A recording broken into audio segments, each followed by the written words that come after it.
Okay, third event, let's go to Revelation 6. And this is a tribulation. This is just standard fare, but I want you to think about the application of this, because this is where it gets really interesting. Revelation 6, 1 through 17, and this is just a horrific litany of awful things are going to happen. I saw the Lamb. When the Lamb opened one of the seals, I heard one of the four living creatures. Remember, we met those a while back. They're always flying around the throne of God. And I heard one of the four living creatures saying with a loud voice like thunder, "Come and see." And I looked, and behold, a white horse. Some people thought this was Christ. And if it's Christ, he's riding in bad company. Because, I mean, look at the other horses. So it's not Christ. It's probably the Antichrist or a picture of false peace.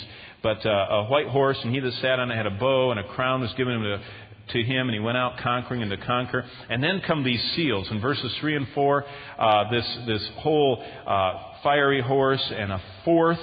You notice it says there was given to him a great sword, and he takes peace, and people kill one another.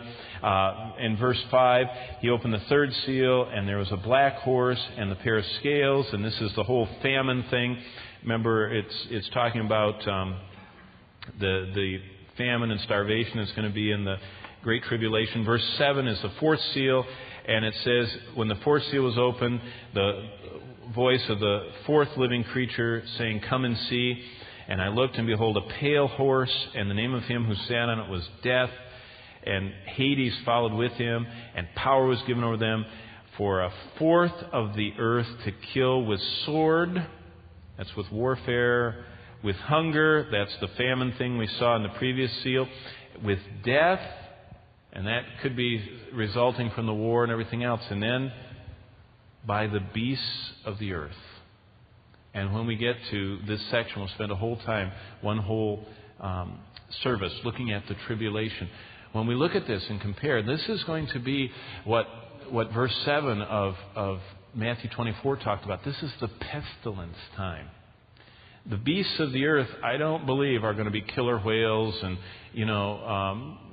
Kodiak grizzly bears. It's probably going to be the minute beasts of the earth. In fact, if you're a news watcher, the headlines when I got all done typing this and running it off at 5:50, I just looked at Drudge for 1 millisecond. You know what the top headline was? It says, "This avian flu is becoming an epidemic."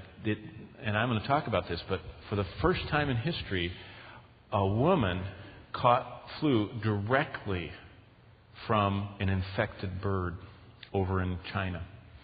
First time there was a transmission. It's never happened before. They've never documented a direct transmission that way. And the woman gave it to her mother.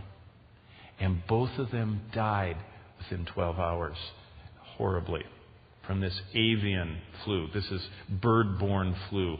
And amazing. Isn't it interesting that Drudge would put that up just as a sermon illustration for me, talking about the beasts of the earth. But actually, we're living in a time when what they're saying is if this avian flu, if this deadly flu, they're comparing it to the Spanish flu of 1918. Do you know how bad the Spanish flu was? 50 million people died of it. 50 million people died in 1 year of the flu. And there weren't as many people as there are now. The only spot on planet Earth, people died of this up in Alaska, and people died in Siberia. They died everywhere. There's only one spot that was recorded that they didn't die. And that's in an island that's out in the delta of the Amazon River. And it's the only spot we know that no one died of the Spanish flu. And they think that it was a combination of them being totally isolated and the flow of water around that island. So if you want to escape, go there, okay? If you want to escape the beasts of the earth. Well, this whole, we could go all the way through reading about the fifth seal from verses 9 through 11, and then the cosmic disturbances that are in verses 12 through 17. And verse 13 says, "The stars of heaven fell to the earth as a fig drops its late figs when it's shaken by a mighty wind." Did you know that last year the whole world, the astronomical community, was holding their breath because an asteroid came closer than any known object has ever come to the earth? And President Bush, it was revealed, was getting ready to do a deep impact speech. If you ever watched that movie, about the asteroid hitting or the comet, or I don't know what it was. I don't watch them well enough to remember. But the president got on and said, this is going to happen. Bush was that close to saying, this thing's going to hit somewhere on Earth. Now, it was only small. It was only the size of 3 football fields. But wherever it hit, it would have hit with the power of 50 hydrogen bombs in one place. If it hit the ocean, there would have been tsunamis on both coasts of whichever ocean it hit. If it would have hit a landmass, it would have vaporized wherever it hit. In 2001, we came so close to an object like that. Well, we're not going to miss in the future, because when we get through this, there's actually going to be either an asteroid or comet hit the Earth, and it's going to poison the waters. It's going to cause great cataclysmic devastation. It's going to cause the moon to look like blood because of all the dust it throws up, and the water's going to be polluted. All that's going to happen to this Earth. Okay, so what? What do we know about that for? Be thankful. Christ will keep me from that hour. How do I know that? How do I know that? Because Jesus said it twice. He said it to the letter in Revelation 2 and 3. He says that you will be kept from the hour of testing that will come upon all the earth. And he said in 1 Thessalonians 5 that He has not appointed us to go through the wrath of God, which is what God describes the tribulation as. So the reason that I'm pre-tribulational is not because some Plymouth Brethren guy, Mr. Edward Irving, thought of this back in the 18-whatevers. I think that Paul presented what God has always planned. Just for you to think about, twice in the Scripture we see clear pictures of this. In the flood, there were three groups. There was Noah in the ark, which protected him through the flood. There was the world outside the ark, which got destroyed. And there was Enoch, who left the planet before the flood hit. Noah pictures the Jewish people who are kept secure through the tribulation. The people killed in the flood pictures the people in the tribulation who aren't going to be able to escape.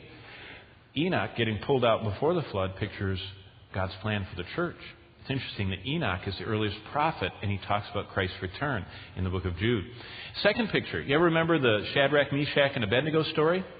Well, they were not the only known Christians in Babylon. Who else was there? Daniel. How come he didn't get in trouble? Well, if you think about it, the same three groups are there. The soldiers that threw them into Shadrach, Meshach, and Abednego were killed by the fire. Shadrach, Meshach, and Abednego were kept through the fire.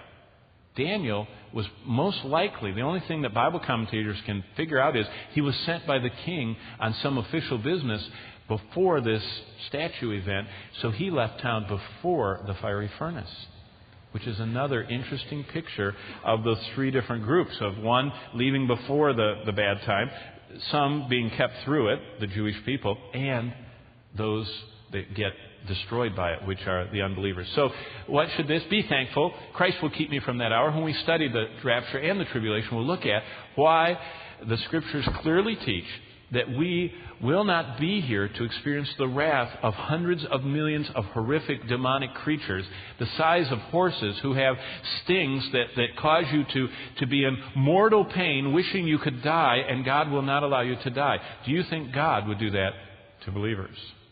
Make them not be able to sleep at night because these demon creatures can come right through walls and attack them. I mean, it's going to be...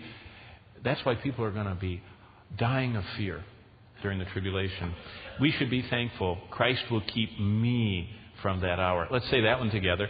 Be thankful. Christ will keep me from that hour.